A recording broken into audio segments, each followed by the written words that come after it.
Ерен қабырға естеліктері. Ерен қабырға өңіріне қазақтардың қоныстануы.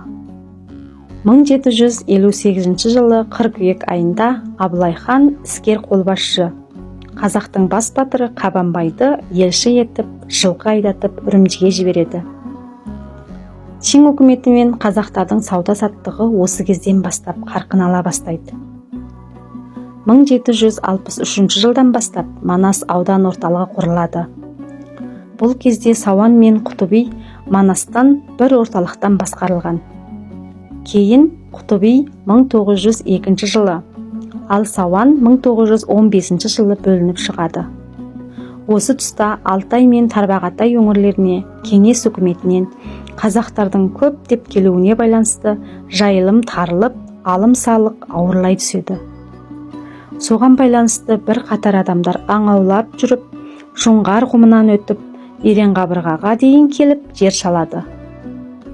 Манастың ең жатқан даласы мен суының молдығы, емін-еркін жайылған қоңыр аңын көріп, ондағы табиғат байлығына қызыққан олар арт-артынан осы өңірге қоныс аудара бастайды. Осы көштің алғашқы тобы 1820 жылы Аязбай, Шашубай, Шакербайлар бастаған адамдар еді. Манас өзенінің шығысы мен батысында көлбеп жатқан екі жалдың шығысын Аязбай мекендесе, батысын Шакербай қоныстанған. Қазіргі күнге дейін бұл жерлер сол кісілердің атымен аталады. 1865 жылдары Манас өңірін мекендеген Найман руынан шыққан Көмеш батырдың бейіті Тасырқайдағы Ақшұңқыр деген жерде орналасқан. Руы Қарақас түсіп, Атамбайұлы Майлы жайырдан ауып, Манас өңіріне келеді. Қазіргі Шакербай жалының шығысындағы Манас өзенінің бойымен Бұйыртты жағалай Кеңтөбек тұсына дейінгі жан баласы жоқ өңірге ауылын бастап қоныс аударады. Жер жағдайын байқай отырып, өзен бойындағы төбекке бір үйір жылқысын қалдырады. Бірнеше күннен кейін жылқысын іздеп барса, олар орнында болмай шығады. Жылқыларын іздеп жүріп, Шакербай жалының тұмсығындағы Рынту деп аталатын жерге келгенде, бұрынғы көштен қалған екі тең жүкке тап болады. Теңді шешпек болып жібін тартқанда, жібі күл болып үгіліп кетеді. Оның ішінен сырмақ, түскиіз сияқты қазақтың тұрмыстық бұйымдары шығады. Бұл дерекке сүйенсек, түсіп Атамбайұлынан бұрын да бұл өңірде қазақтардың түйелі көшінің өткенін, немесе қоныстанғанын байқауға болады.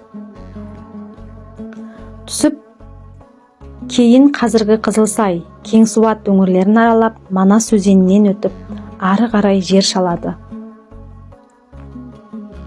Өзеннен өтерде үш арқанды жалғап, оның бір ұшын өздері отырған жердегі үлкен ағашқа байлап, екінші ұшын беліне байлап өтеді.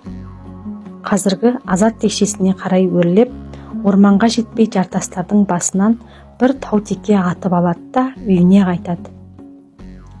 Өзен бойына келгенде күн кешкіріп кеткендіктен, өзеннің екі жағына байланған арқанды көре алмай, сол жерде түнеп қалады. Ертесі күні өзеннен өтіп үйіне келсе, аяғы ауыр әйелі босанып ұлды болған екен. Сол баланың атын Смағұл деп қояды. Түсіп Атамбайұлы 1958 жылдың маусым айында 86 жасында қазіргі Көкөзен ауылының Азат текшесінде қайтыс болады. Шынжаң қазақтарының қоныс аударуы атты тарихи материалда 1840 жылы Алтайдан Құрақ қажы, Қалмақбай қатарлы адамдардың Манас өңіріне келіп қоныстанғаны айтылады.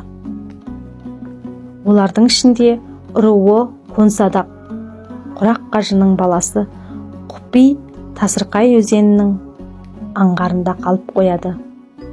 Келесі жылы Сасқалаң қажы бастаған ру басылары шамамен 200-дей отбасыны ертіп, Манасқа көшіп келіп, қоныстанғаны жазылған. Қазіргі Манас жайлауында Құпи дарасы, Атамбай, Бұршақбай деп аталатын жер атаулары осы адамдардың есімдерімен байланысты қалыптасқан. Түбекбай бастаған Майлы Жайырдан көшкен Тәттібай ауылы 1898 жылы Манас өзенін өрлей көшіп, Манастың Қарабұғыты деген жеріне келіп мекендейді. Атақты емші Көріпке Бәжен осы ауылдың тумасы болған.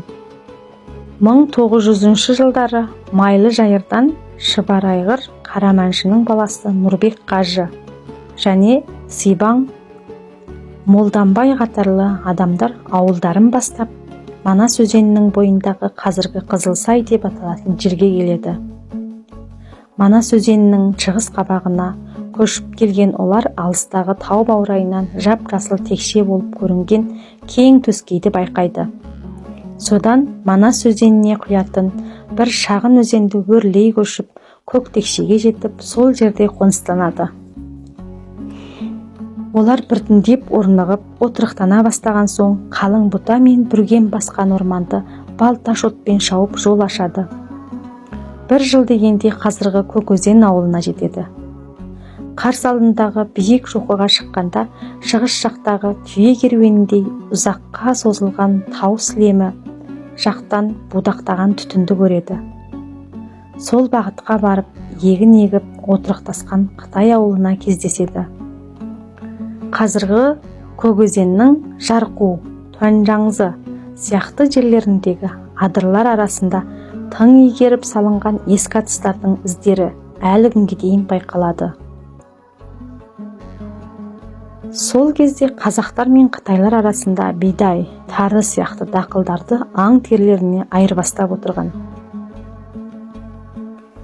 Кейін Қараманшы Нұрбек қажының әулеті Шорқұдыққа барып қоныстанады. 1910 жылы Азбергеннің баласы Турабай бастаған Уақ руы Жайырдан көшіп Манас өңіріне келеді. Қазіргі Көкөзен ауылына қарасты үлкен теректі жерінде Турабай сайы деп аталатын орын бар. Уақ руының негізгі көші 1933 жылдары Жайырдан Манасқа қоныс аударған. Уақ руының Бұқырдайы Әміре Шаңқанұлы да осы кезеңде келген. Қазіргі Тепсең өңірінде Әміренің әкесі Шаңқанның атымен аталатын Шаңқан текшесі, Шаңқан жазығы деген жер атаулары сақталған. 1913 жылы Елгелді руының зәңгісі Қали жоңғар құмын кесіп өтіп, өз руына қарасты шамамен 300-дей отбасыны бастап, Манас Құтыбай өңіріне келіп қоныстанады. 1914 жылдары Жампейіс Әбілмәжін бастаған адамдар Манас өңіріне келіп, Шәкербай жалына қоныстанады. 104 жасқа келіп қайтыс болған Әбілмәжін ақсақал Шәкербайға келгенде туған баласына Шәкербай, ал Манасқа келгенде дүниеге келген баласына Манаспай деп ат қойғанын айтқан. Әбілмәжін қазіргі Шындықозы өңіріндегі Шоябастау деп аталатын жерді Тенжіндік Қ фамилиялы Қытайдан алтын жамбы беріп, сатып алып, сол жерді мекендеген. 1915 жылдары Манас ауданына әкім болған Ошыр қажының әкесі Түймебай және Көдебай, Мыңжан ауылдары Толы өңірінен көшіп Манас жеріне келеді. 1917 жылдар шамасында Тарбағатай аймағының уәлиі Нұрмұхаметтің әкесі Райыс та көшіп келеді. Үш аймақтың 6 атты полкінде имамдық қызмет атқарған Ботабай 1933 жылғы Дүнген төңкерісі кезінде туысы Жотабай ауылымен бірге Манас өңіріне қоныс аударады. 1916 мен 1921 жылдар аралығында Кеңес одағынан Қасен, Қамза қатарлы Арғын руының беделді адамдар көшіп келіп, Қамысты өңіріндегі Шұрық деп аталатын жерде Шыбарайғыр Қараманшы ауылының қасына қоныстанады. Нұрбек қажы Қараманшы ұлы Арғын ауылының азаматтары алғаш рет Шұрықта Қарағайдан ағаш үй салып бергенін айтып отыратын. Манасқа ең әуелі арғын келген, оны көріп соңынан әркім келген деген сөз осы оқиғаға байланысты қалыптасқан.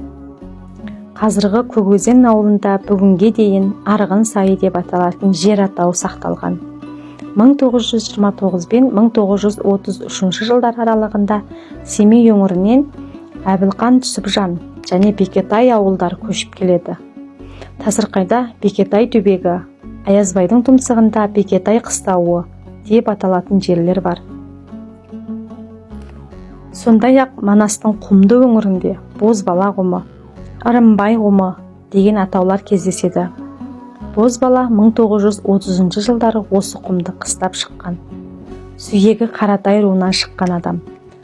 1919 жылы Алтайдан Баймолланы Үрімжіге алдырып, оны Алтай, Іле, Тарбағатай, Үрімжі өңірлеріндегі Моңғол қазақ істерін басқаратын бөлімге қызметке орналастырады. 1934 жылы ол отбасын Тасырқайға көшіріп әкеледі. Қазіргі кезде бұл өңірде Баймолла сазы деп аталатын жер бар.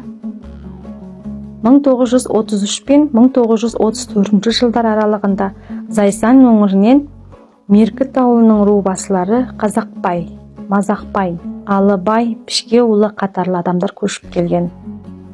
1945 пен 1946 жылдары үш аймақ төңкерісі кезінде Манас өзені үш аймақ пен Гоминтан үкіметінің уақытша шекарасы болып бекітіледі. Манас өзені мен Үрімжі арасындағы Гоминтанға қарасты өңірді елсіз қалдыру мақсатында арнайы әрекеттер жүргізіп, Манас өңірінде Нұрбек Қажы, Арғын, Қамза, Уақыдырыш, Жүніс бастаған 50-ге тарта партизандық топ алдыңғы шеп болған осы аймақты босату мақсатында Гоминтан әскерімен соғысады. Нәтижесінде олар шамамен 1000-ға тарта отбасын Сауан жеріне аман-есен көшіріп өткізеді. Көшіп барған отбасылардың басым бөлігі Сауан жерінде тұрақтап қалады. 1944 жылғы санақ бойынша Манас өңіріндегі қазақтардың саны 8832 адам болған.